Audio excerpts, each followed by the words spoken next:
Drag racing is a highly competitive and extremely dangerous sport, so crashes are often very violent and life-threatening.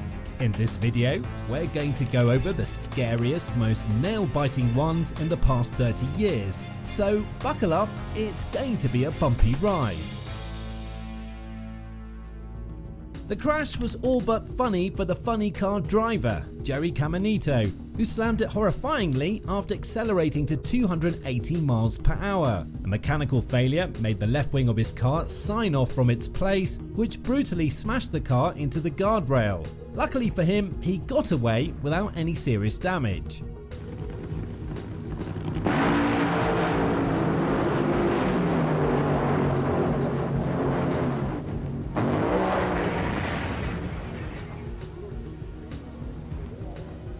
The legendary driver Ronnie Socks managed to survive a very hectic crash that was caused by a blown oil line. When losing control, his car went into ballistic mode and barrel rolled countless times before finally stopping and allowing Ronnie to walk out like a living legend. Hey, it's not easy being a notorious driver, right? Socks got into his own oil when an oil line ruptured, and look at the most horrendous crash in IHRA Pro Stock drag racing history as Socks rolled over no less than 13 times before the engine burst into flame. 1996, Lou Novotny, Cordova. During the qualifying of the 1996 Cordova edition, Eric Hindenburg lost control of his dragster and collided with Novotny. It was a massive impact that caused Novotny's vehicle to brake in a very sensitive place, right behind the driver's roll cage. But when it did this, it climbed the guardrail and was brutally launched in the air. One more incident in which both drivers went unscathed, but still a reminder of how dangerous this sport is.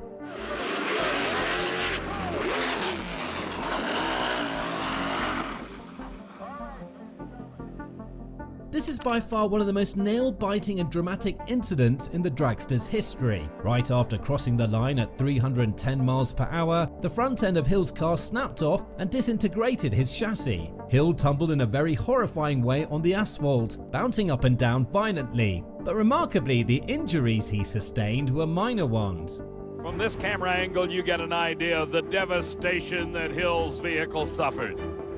Wing collapsed, the tires let go, the rear end came off, the nose of the car came around, and it hit the guardrail. Eddie was along for the ride, which ended up in the sand trap. During the first round of eliminations, the dragster of Dakin accelerated down the track but encountered a tire shake. In an attempt to pedal the throttle to regain control, a scary thing happened. The front end of the car lifted with the car flipping over in a backwards fashion. The injuries were extensive, a fractured skull and multiple broken fingers, requiring 12 surgeries over 18 months. Dakin went out of racing for 10 years because of this incident, proof of the severity.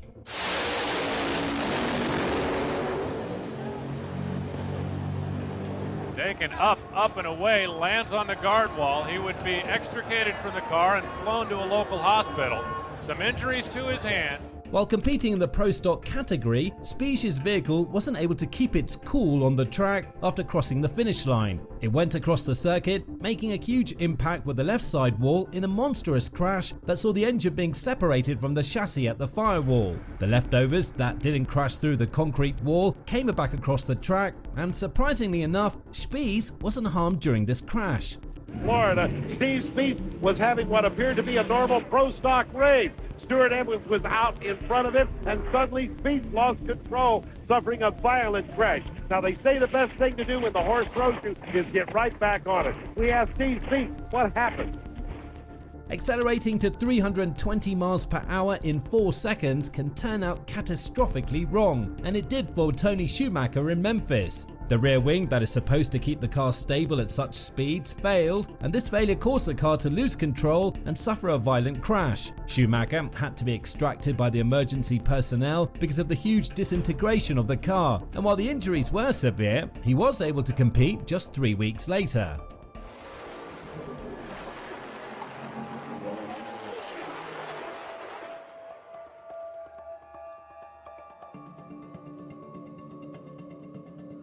This is another horrifying crash in drag racing history, where Yeoman's car veered left and collided with Jim Ween's. The aftermath was brutal. The vehicle collided with a steel guardrail, breaching it and launching itself in the air. Numerous barrel rolls followed before the car came to rest, and the debris from the crash reportedly struck overhead power lines. Yeoman survived without life-threatening injuries, which is the most important thing to get away from this crash.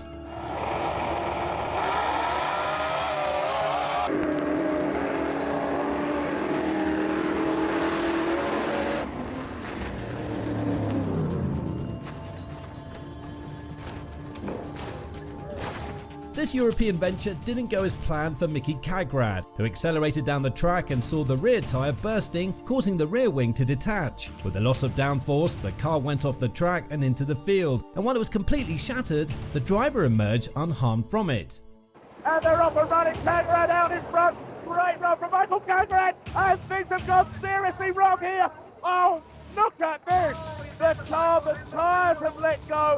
Michael Cagrad has gone into the field. Everything has come off of that car. Again Schumacher and again Memphis. 3 years after his initial crash in Memphis, Tony went on a high-speed qualifying run when his car lost control just before it crossed the finish line. The vehicle buckled, became airborne, and crashed back onto the track while landing on its left side and sliding to a stop. Again, luckily, Tony went out unharmed and continued racing in the next event.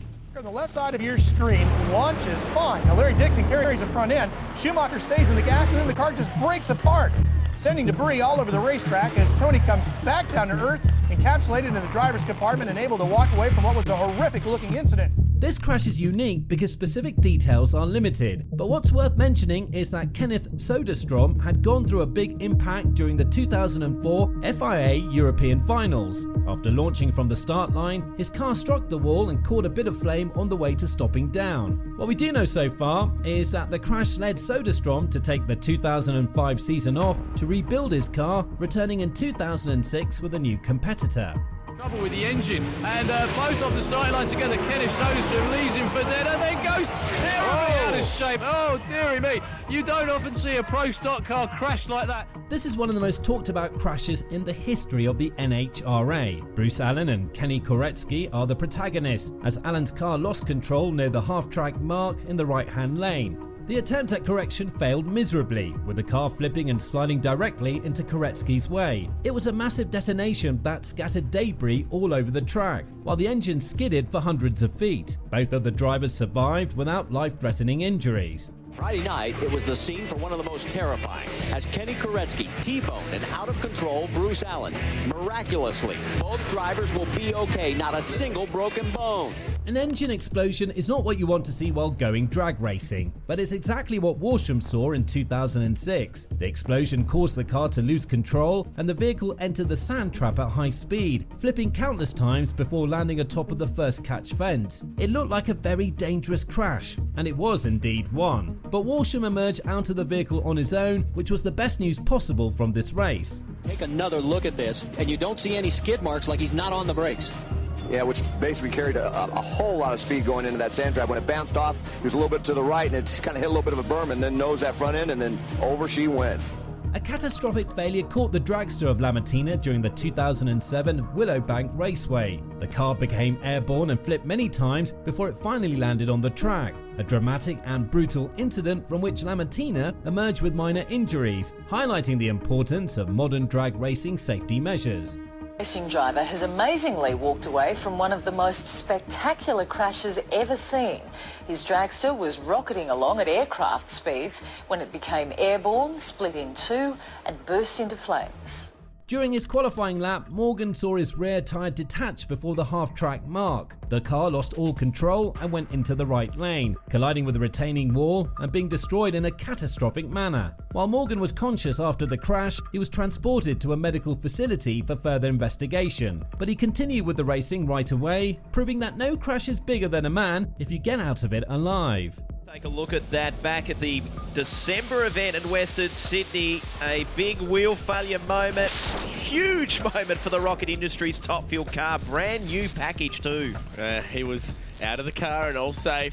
A little bit shaken up. In the final of the NHRA Pro Series top door slammer at Willowbank, Zapier suffered massive tyre shake that caused the left rear tyre to lose traction and veer the car sharply into the opposite lane. The impact was massive, estimated at 100 miles per hour, and it caused a chain reaction that saw it ride up over the barrier before returning to the track and skidding to a stop against the opposite wall. Good news, nothing happened to Zapier.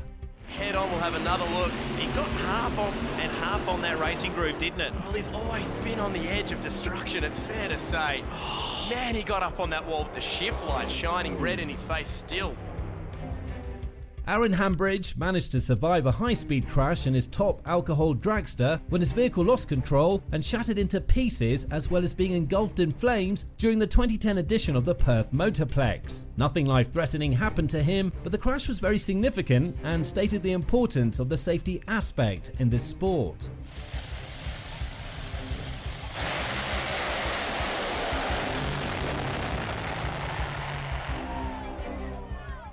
While piloting his dragster, Darren Bay experienced a nail-biting high-speed rollover at 200 miles per hour. The incident happened at the end of the drag strip, and even though it looked extremely worrying to watch, the driver was able to get out of it without life-threatening injuries, just a minor concussion. The specific reason for the crash remains to be disclosed by the team. Crosses over and hits the wall and then runs back across the track. One of the things that I really think helped him escape any serious injury is when it comes back, the parachute grabs the other car and the wall, and right there, it stopped it. It kept that, it lost that momentum. It was still a bad crash, but I think it could have been a lot worse.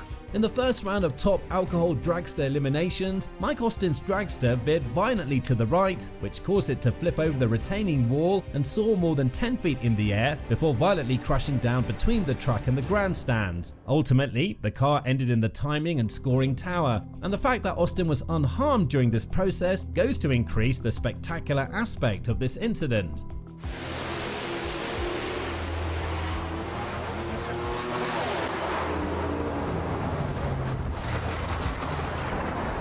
During the opening round of eliminations, Tyndall's car began to veer towards the center line, just before half-track. His efforts to correct the racing line failed as the car crossed lanes and struck the wall in a horrifying manner. The vehicle then climbed on the guardrail, went into airborne mode and flipped multiple times before coming to rest on the opposite side of the wall. Quite a scary incident if you ask us, but he managed to escape it unharmed.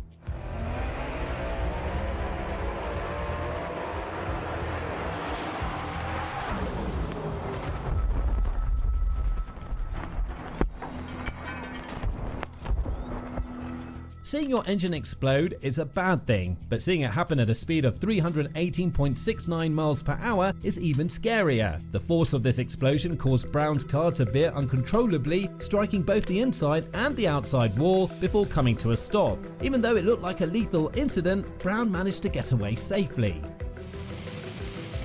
Deep one, target. Not going to be the girls. Wow, kaboom! Oh, an Antron. Big time crash top into the racetrack. Thing exploded, car went sideways, banged off both walls, and it's still coasting down there. Another scary thing to happen in this sport is seeing your chassis fail at a staggering speed of 280 miles per hour. That happened to Larry Dixon, who saw his car breaking in half mid-air, with the front half flipping over and landing hard on the asphalt. Even though Dixon walked to a waiting ambulance by himself and was able to escape unscathed, the looks of the crash are definitely going to provoke fear in you. Whoa! During the qualifying session in Houston in 2016, Frigo lost control near the finish line and saw an unexpected turn to the left side of the track. This made the car flip multiple times before landing on its roof, and apart from the broken left arm, the severity of the crash had nothing on this guy. He made a full recovery and got back to racing in no time. Whoa, hang on there with them Corvettes. Woo, boy. Oh, Sydney got some oh, hang on there, Sydney Frigo. Into the wall, top end, over and over, and a wild one there. Steve Torrance and Richie Crampton's racing venture in Dallas went horribly wrong for Steve. He went on to suffer from a left tyre failure. This caused the car to steer sharply into the left guardrail at over 300 miles per hour, as the car was ripped into two pieces, but surprisingly enough, Torrance emerged unscathed and walked away from the wreckage on his own.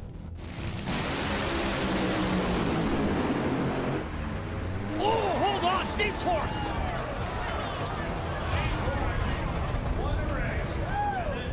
In the second round of the funny car elimination, Force and Lindbergh collided after Force's car suffered an engine explosion at the finish line. This caused his car to steer into the center line, hitting Lindbergh's Challenger and sending both of the cars in a violent manner into the guardrail. But it looked extremely scary to see the cars crash with such force into the guardrail.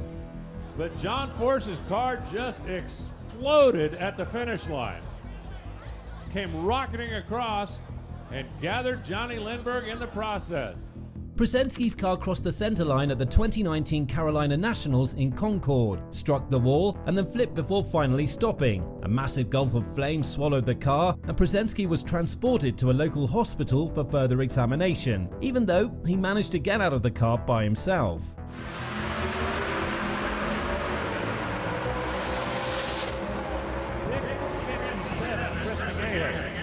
Oh, hang on, Alan.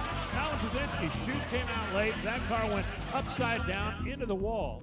This was one of the most dramatic crashes in the history of the NHRA, as Leah's chassis failed and caused the car to become airborne and land heavily. Even though she exited unharmed and gave the thumbs up to her crew, in an interview later on, she said that this is the crash that's going to end her life. But with a couple of minor injuries and a traumatizing event that needed time to process, Leah turned out to be just fine. Leah's car blows the whole body off of it at the top end of the racetrack. That thing just disintegrated. Tony Schumacher got the win, but that was the craziest thing I've seen. It was like the whole front of the car just disintegrated down there. The flames from this crash are going to make you question how these people get out alive from these crashes. The cars of Pes and Neslony collided near the finish line, in which Pes's car was the one that flipped and skidded upside down. But they both emerged unharmed and uninjured, with Pes regretting his actions that caused the incident in the first place. On the right, 977 down low. Look at Brandon Pes right along the wall. Pes across the track, hard into the right side wall. Flames. The airborne aspect of this crash is just horrifying to watch. The 1970 Pontiac GTO of Yeomans caught the wind near the finish line, and the vehicle sailed over the left lane, landing upright in the grass just before a wooded area. A lengthy recovery followed for Tommy, but he managed to come back to racing eventually.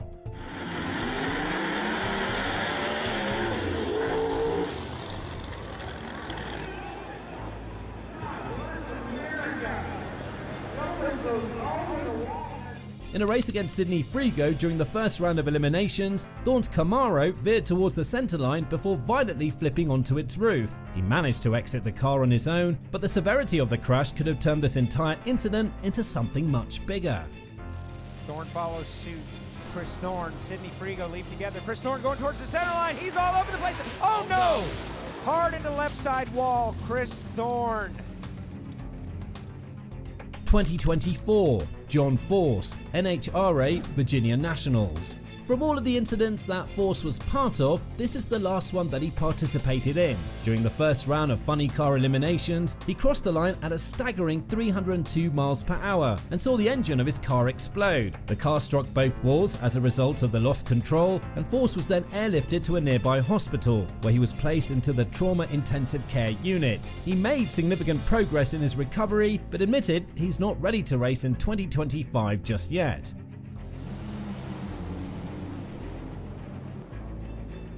Oh, Cup Bluey. John Force just blew the thing up and slammed into the wall at the top end of the racetrack. Now, the most important part here is that all of the drivers went away alive from the crashes, but they serve as a reminder that this is a very dangerous sport with a high-risk, high-reward nature. I hope we got your attention with the worst crashes in the last 30 years, so if you liked our video, make sure to subscribe for more similar content.